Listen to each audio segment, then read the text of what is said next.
আসসালামু আলাইকুম রহমতুল্লাহি ওয়া বারাকাতুহু। কোনো ভাই আমাদের কাছে জিজ্ঞাসা করেন যে ভাই, এমন একটি কিতাবের নাম আমাদেরকে বলে দিন যে কিতাবের মধ্যে আমরা আমাদের জীবনের সমস্ত জিজ্ঞাসাগুলো ইসলামের আলোকে পেয়ে যাব।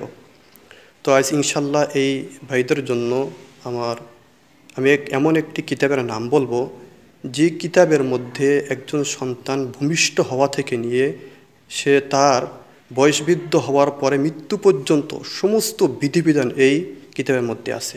এই কিতাবটার নাম হলো আহকামে জিন্দেগি। আহকাম শব্দের অর্থ তো হলো বিধিবিধানগুলো, আর জিন্দিগি মানে জীবন, অর্থাৎ জীবনের সমস্ত বিধিবিধানগুলো এই কিতাব সম্বলিত। তো এই কিতাবটা লেখছেন হলো মাওলানা মুহাম্মদ হেমায়েতুদ্দিন সাহেব দামাত বারকাতুহুম আলিয়া। কিতাবটা ছাপছে মাকতাবাতুল আবরার, ইসলামী টাওয়ার, বাংলা বাজার, ঢাকা।